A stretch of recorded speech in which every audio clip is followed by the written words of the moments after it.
Hey, this is Gil Llewellyn, ISA Certified Arborist, Certified Tree Climbing Specialist, Tree Risk Assessment qualified as well. We're looking at a large Aleppo pine, Pinus halepensis.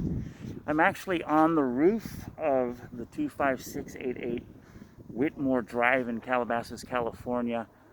I would estimate this tree is into, some of the very tops, well over 100 feet, probably up to 125 to maybe up to 140 feet. Three main trunks, which we'll evaluate closer from the ground, but for right now, this is the first phase. A lot of lower branches were stripped out, which we'll look at. I'm looking at the fall of these limbs. The one to my left where my clipboard comes in frame, that's definitely going to fall toward the corner of the house if it does. And these vehicles, this one here would come down somewhat probably toward the middle if it did fail house. So we're gonna zoom around and go down toward the bottom of the tree, and we'll look at it from there as well. So I'm across the street now. I'm looking at the other part of this tree, the two leaders that were over the house that I was just on. We have the third leader in the back, if you will, that's furthest from the road. And this actually is pretty tall up there. Probably, I would say, the more full of the three. Over on this side, we've got a house there, just for information, and then over that, right, this gate here, we've got the property that is being rented right now. But this is just the other vista here. Just need to make a note of that as well. It's hard to tell, but I'm almost at the base of the house. You have to really look in the distance, but you can see the faint outlines of three main trunks, including the one in the center, which is this guy right there, that thing right there. If that were to fail, you would definitely come down and get part of this house for sure. But I just need to show that it's pretty crowded in here. I'm going to move over around this way, and you can see through this pine tree in the distance, there's that large pine tree that we're talking about. So I'm going to pick up again from the street view. So again, as we look at this Aleppo pine, again, this large trunk from the base, I don't see particularly any root issues from what I'm able to see here. The trunk itself's pretty solid. Doesn't mean that if we catch a massive wind and its soil is wet, that there could be a root plate failure, but I don't really see that happening. But as we go up in the tree, and as I showed earlier in the video, we just have a whole bunch of tree without any branches. That back limb up to, other than one branch, you have to go 50-60 feet up before you hit any main branches. This leader on the left has a large bad cut to begin with, and as well you've got another 40 feet before you hit any foliage. Same thing there, stripped away of the lower limbs. And then if you look here, this leader is the one that is most prolifically hanging over the road. I'm going to scan down. It's hanging directly over this and this house, and then the vehicle's there. This limb here is getting thick and full on the top, getting it too over long and heavy. And honestly, I do not see that you could mitigate the handling of this tree with cabling or bolting that would make any sense, and pruning and thinning enough to make any sense, because we really don't have enough lower material to work with. Same thing on this branch. That one's definitely more of a problem. This one certainly has some issues. I don't see, based on everything I see, I do not see any tears or breaks up there, but I do see that it's just going to continue to go further and further out, become more and more of a wind sail. Unfortunately, I don't think this tree was handled in the previous years the right way, and it has been stripped of a lot of lower branches. All we have is what we would call a top-heavy top, and I think thinning and lacing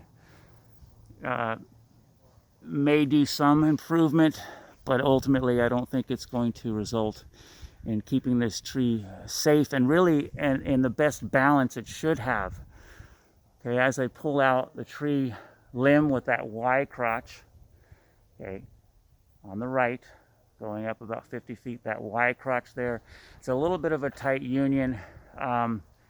Those two pieces up there are starting to get a little bit heavy. And maybe in time, if we allow this thing to continue to grow, it'll be a problem. I don't see that pruning and thinning and lacing because it's fairly thin lower down. The problem is we don't have any growth. And on pine trees, if you don't already know, branches will not resprout. Once they're removed, that's it. There's no regrowth. No new branches are going to come over there. We are literally going to have this issue for a while. And so we need to evaluate the best solution for this. And my professional opinion is that we need to start over, carefully and safely dismantle and remove this tree and replant. Okay, and there might be a few birds displaced, but they'll find another tree nearby. And there you go. I'm going to come down here so we can get this vista as well. And the wind is starting to pick up, so that's good to get a look at. I like to look at how the tree moves in the wind. So I'm going to walk around and we're going to come down this way. Now you can see there's definitely a lean on that branch that's on the right. It's pretty heavy lean, and it's continuing to reach out and extend over the house here and even into probably the other house. This limb we can see is getting pretty heavy as well.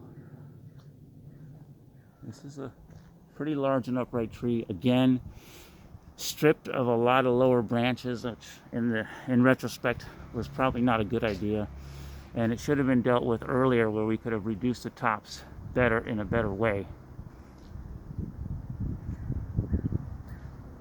And that gives you an overview. I'm going to take a couple more shots of this.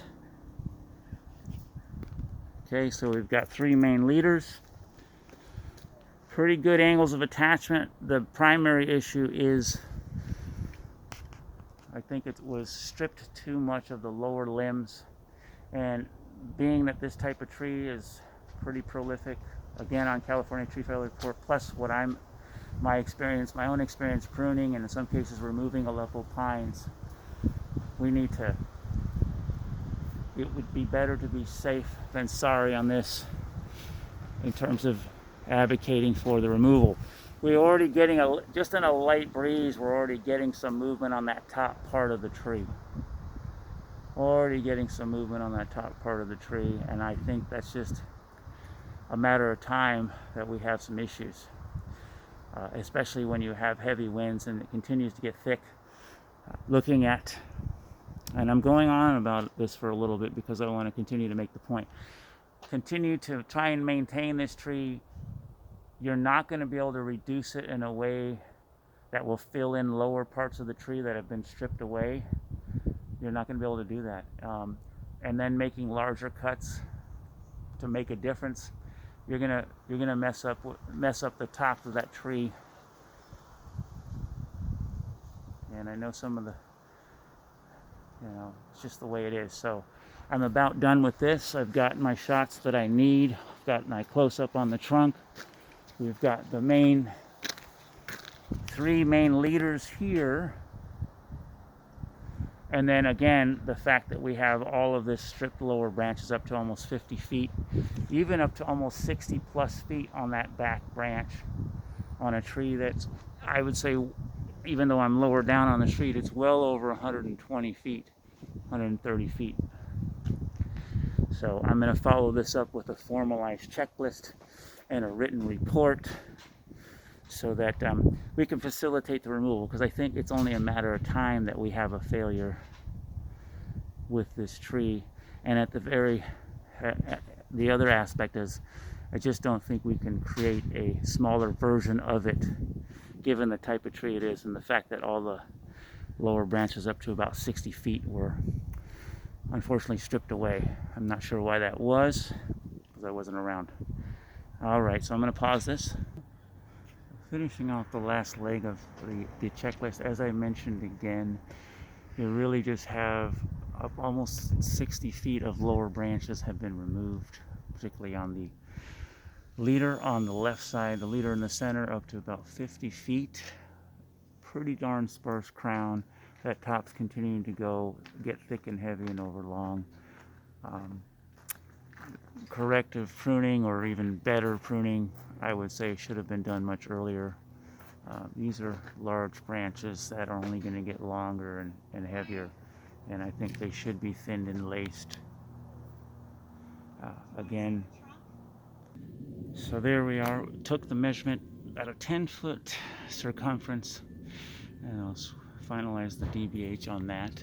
From this angle, this slope here, slightly sloped on this side, maybe 30%. And then on the other side, it looks like it just kind of grew at an angle here on this slope.